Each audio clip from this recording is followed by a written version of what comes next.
when McCartney came to town to make a record, he went to Barry Greenberg. Barry Greenberg. He was kind of a well-known folk guitar player that hung out with Dylan and all that. Paul probably knew him from Dylan, but he asked Barry for a list of the 10 or 12 of the drummers that were doing the best dates.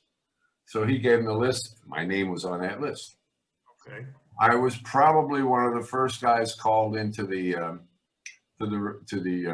audition, because it really wasn't an audition. My answer service told me you had a date canceled out, but Barry wants you to hire you for a demo at such and such an address. I said, okay, I had one fallout. I'll take this demo. I haven't seen Barry in a while. So I get there. It's a brownstone. Doesn't look like it has that electricity even. I said, oh, this is fishy. I'm going to get mugged here. And so I walk up the steps, and there's a guy sitting in like in a lobby. The doors are wide open. Is there a studio here? He goes, basement. Well, oh, shit. No, I am going to get mugged. Yeah, right. Down in the basement, it's a dirt basement, dirt floor. There's a set of drums in the middle of the room, and Paul and Linda are sitting over in the corner. Wow. I said, hey, you're Paul McCartney. He goes, yeah, that's right. That's me. I said, well, what's up? And he said, well, I'm going to make a record here in town, and I'm looking at some drummers. Do you mind playing for me? And I said, sure, I don't mind playing for you. I think the next line that I said got me the job. I said, can you, got a guitar or a bass? Can we play together? He goes, no, just you. I said, well, you can't get it on by yourself. You can't get it on with somebody else. And he kind of liked that.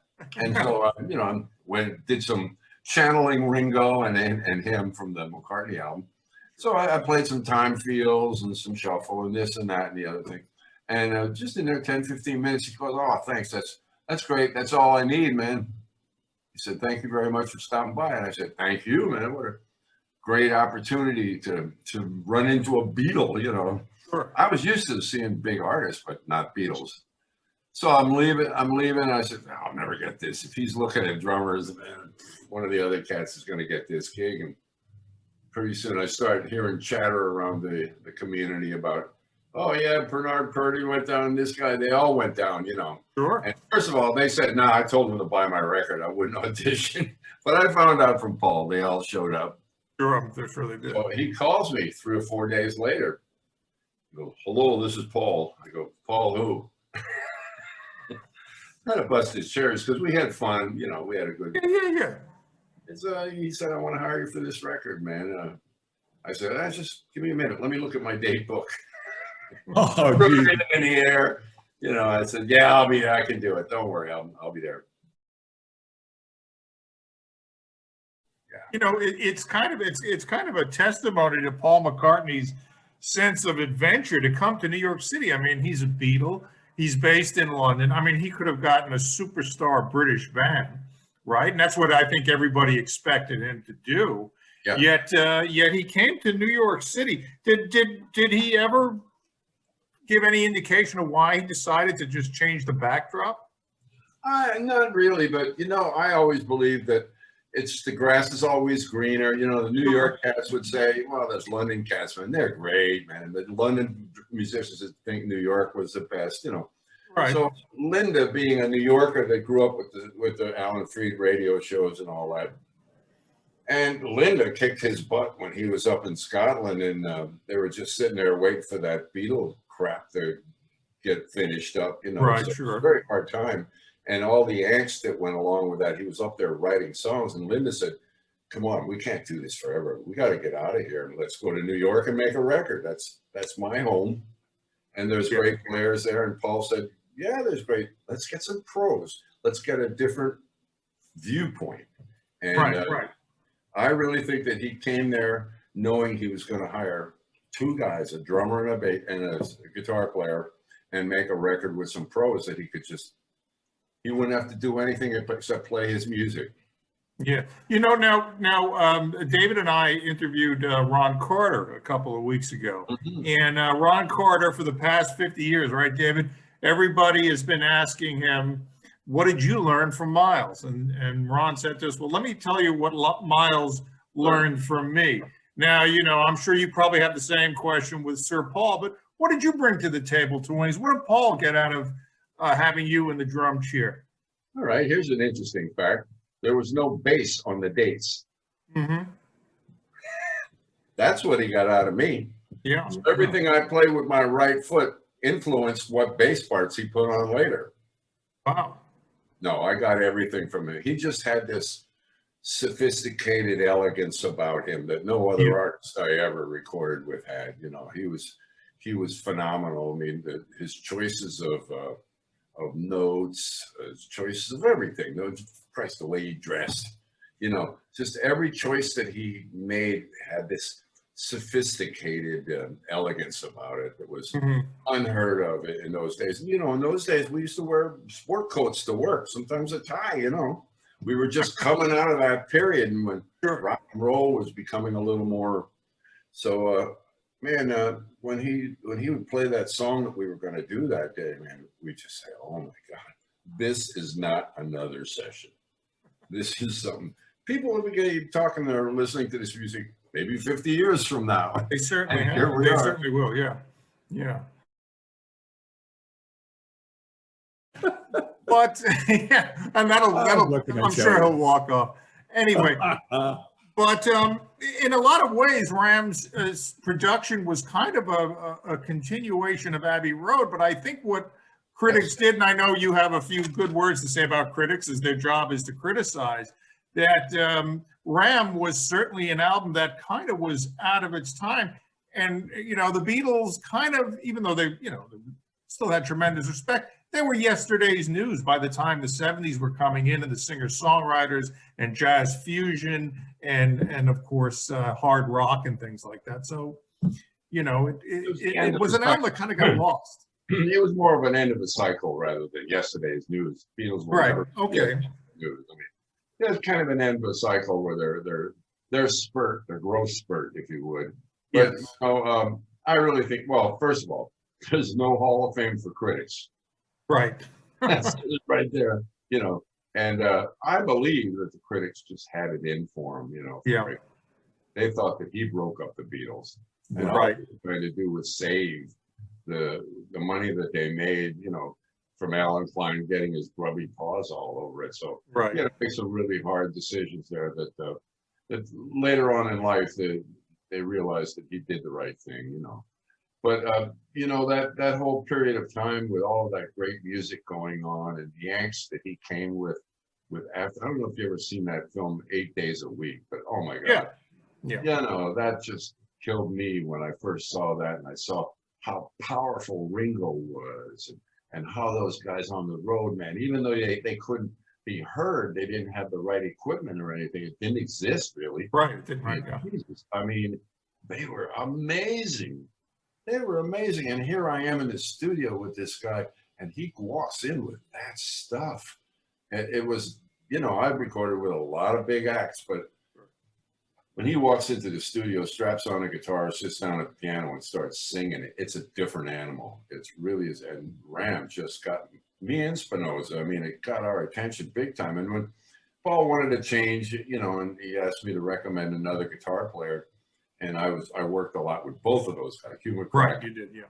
I said Hugh would just be great. So so he called Hugh up, and Hugh took the position. And but either one of those guys, it was just the three of us, Spinoza, Paul, and me, or Hugh, Paul, and me, and that was it. And it was. I got some fans sent me some outtakes of just the three of us doing tracking dates where you can barely hear Paul's vocal in the background and the three instruments. They're amazing. They're just so impeccable. I mean, everybody was listening to everybody. And he never told me what to play except on Uncle Albert. Okay.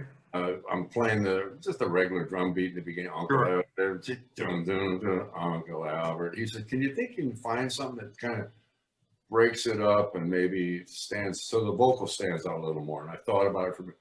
Okay, boom, back, but a boom, boom, shh, boom, back, but a boom, boom, shh. So that's the part on Uncle Albert, and he said, "That's awesome.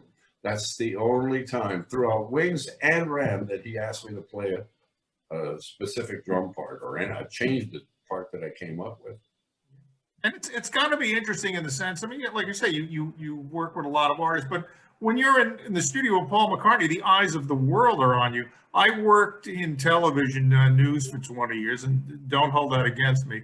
But I've talked to some older producers who did things with, like the Academy Awards, and they would tell me that, you could be in a room, Richard Burton, Frank Sinatra, Barbra Streisand, the biggest stars in the world, but if a Beatle walked in the room, all the energy was directed towards that person. So, added pressure is you are on the world stage, even though you're in that little studio in New York City. We didn't feel like it at the time. This was just another gig. Right. I had no idea Wings was coming next. I was just making a record with probably the most well-known guy in the universe. Mm-hmm. So I'm in there doing my job as a New York studio musician, and I'm going to give him a dime for his nickel, So that's all we were doing in there, man. And a little bit, and then one day he comes back from lunch, and sometimes we went to lunch together. We dined together, dinners and stuff like that. But he went to lunch with Linda and the kids, and came back, and he just felt like jamming. And I think it was a Friday. The engineers started tearing down the studio for the weekend, probably, and he slaps on that green Firebird of his, and and he starts slamming away on this thing, and I get behind the drums, and half the mics are gone. We're slamming away. We're having a great little jam, and all of a sudden he starts singing. So he's making up a song besides the jam, and right. starts singing. I rode all night till I finally hit the daybreak. Now, to me, I almost blushed. I mean, I thought he meant I'm finally making music with someone other than the Beatles. Right, right. Rode all night till I finally hit the daybreak. So it was very meaningful to me, And later on, I asked him, "Hey, was that song about that?" He said, "Nah, not at all." It was though, and I just gave it that little extra, I gave it that little extra, and it's a track on the box set now, a bonus track called Right. Rode All Night, which just an 8-minute jam, but that was take 2 because the engineers tore half the studio down. So while we're doing the original, which was very, very, very similar, they were setting the mics up. Okay, Paul, we're ready now. Well, it's again that record was so well produced and I guess difficult to replicate on stage because I don't think you ever did. You did few songs from that during Wings. I saw that video you recommended. Was it Bruce McMouse, which is incredible. I've never seen that. I was like, wow, Wings kicked ass. And we didn't know because you didn't come here. That version of Wings never came to America. And you really didn't. Paul wasn't on Midnight Special and things like that we would watch here. Right. But I think, what is it? The reason why we didn't come to the U.S. was we were on the European tour in '72. We got busted because some fans sent us some weed. Right. They were having trouble with John was having trouble staying in the country. Right. Sure. Yeah. They weren't going to let it cost Paul millions because for 3 years he couldn't tour America. He didn't get into the States to tour till 1976, and I was gone by then. Yeah, a long time. Yeah, because we were curious as why Paul McCartney would not come to the States when absolutely the demand would have been off the hook. Yeah. And we as a band, that was our. Let's see, we did the university, European, and then the proper British tour. By the end of the university tour, I mean, we'd become a band already. Right. Then we really honed it in the European tour, and that final British tour, which, a lot of that Bruce McMouse show was filmed during the European tour. Right, and you had those nice matching suits, I noticed. Yeah. Yeah, but that was some really wild. When I first saw Paul, I helped him a little bit with the box set, but he sent me one of the box sets, and I saw that video for the first time. I went, oh my God. I called him up immediately. I said, you're a genius that you could, because I heard some board mixes from those things, and they were rough. They were very rough, but he really put it together so that it sounded like the band really was, you know. And Yeah, it's essential watching. Yeah, it's really. We had the Stones mobile truck with us. Okay. It was a 16-track truck, so was Ram. Wow. 16-track, and that footage just sat there for many years, and he didn't get around till just recently. You know, and then, you know, let's now we talk about the Ram in the present tense. It seemed like in the indie rock era, the 1990s, when artists were starting to wrestle control from the major labels, that's when Ram started to get its due. It started to get respect. And I remember myself going back to, I got this now. This is from my birthday present in 1971, David. This came out in May. Yeah. Why are you old? I'm old. I'm an old 61.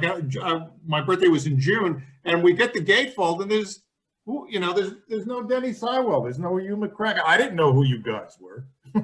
You know, it's written on there. There's just no pictures. There's no pictures, and it doesn't give you credits, really. I don't think. Oh yeah, right. yeah. Sure, we're listed. It says with Denny Seiwell, Dave Spinoza, and Hugh McCracken. So.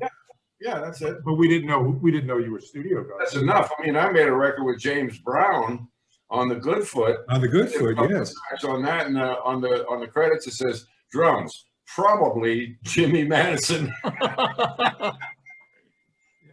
When Ram started to get its due in the indie rock circles, how did you feel about that? Like finally justice was being served to a degree, I guess. Oh, I was very happy. I mean, at first when it came out, I said, what are they listening with their eyes? What the hell's the matter with these people? Yeah. I mean, the production alone on Ram, the original Ram, was off the hook. Really. Is it like Abbey Road or Pet Sounds easily? Yeah. So anyway, getting back to Ram, so now it's the 1990s. Indie rockers are starting to pay homage to that record. There is actually a couple of McCartney tribute records. I know of one very good one called Indie Rocker Tribute to Paul McCartney, and they did go and they dug out the deep tracks, you know, from all the different Wings albums and stuff that you were on, like Wildlife, which was a fun little record, I think. Wasn't meant to be a big statement, and why can't rock and roll not be a big statement? And then, of course, there was when you did Red Rose Speedway, which was a little more orchestral, kind of a follow-up to Ram in that aesthetically. But now that Ram is getting respect and it's moved up in the world, people have reevaluated it. What prompted you to say, hey, we've got to make this record again? We've got to do a 50th anniversary edition. That was my partner, the production partner, Fernando Perdomo. Right, I Fernando. met him at a lot of events around town. This guy, I call him a kid because he's 40-ish, you know. He is a kid. I'm almost twice his age, but you know, he's uber talented, and he has a studio up there 8 minutes from my house. He's got a studio, and it really works great. And he's got beautiful drums. I don't have to carry nothing, you know.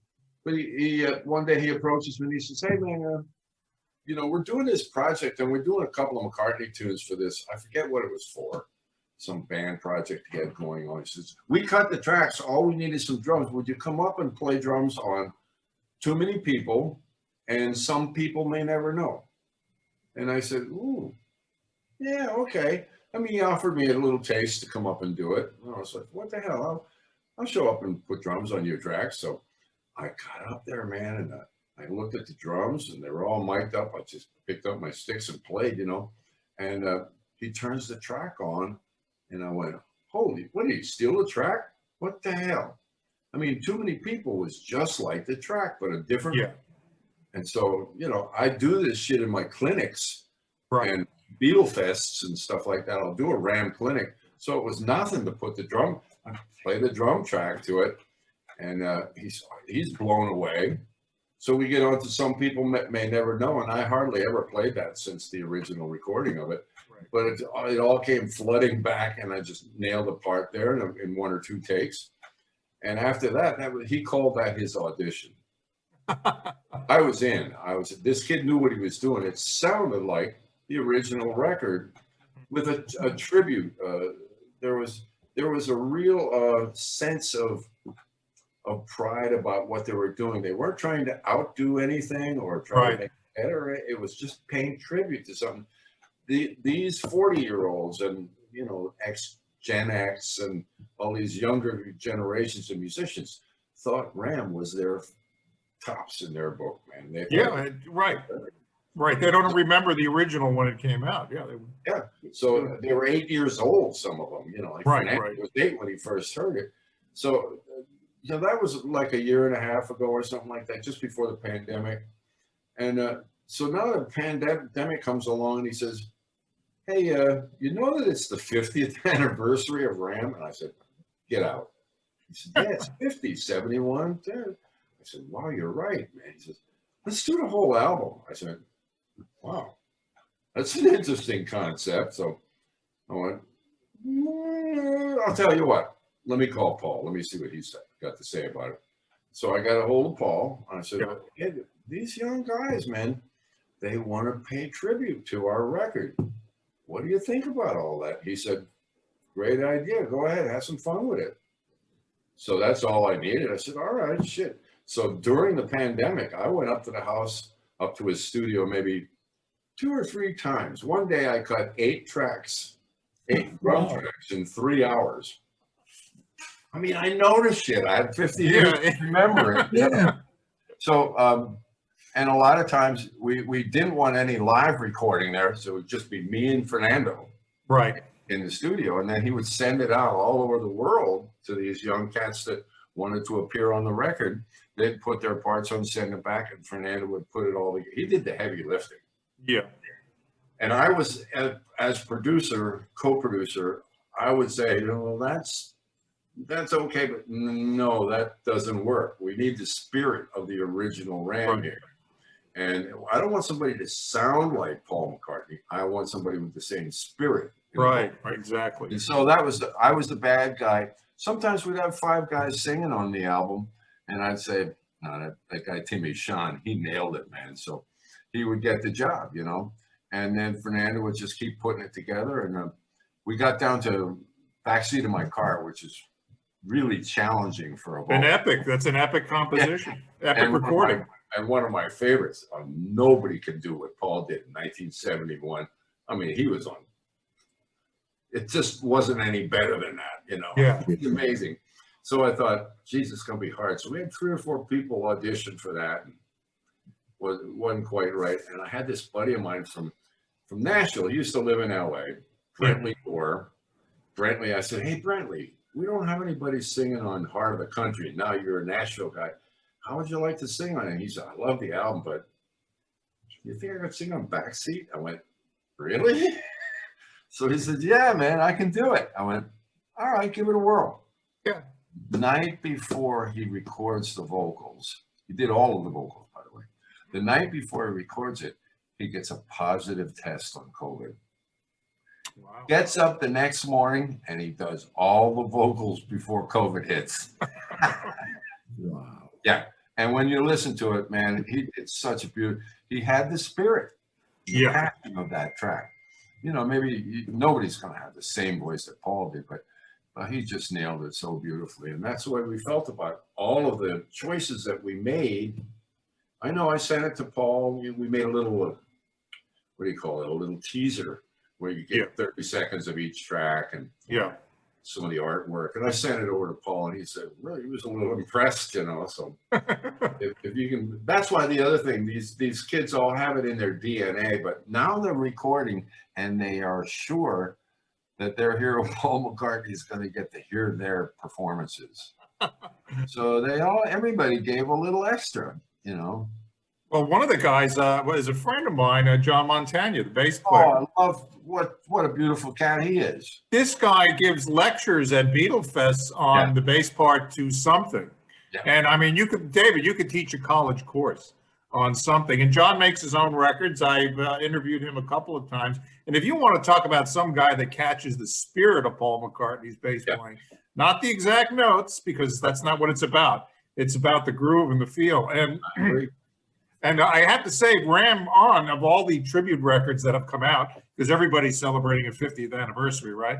I was like, boy, this one really nails it. This one captures what you guys did in the studio.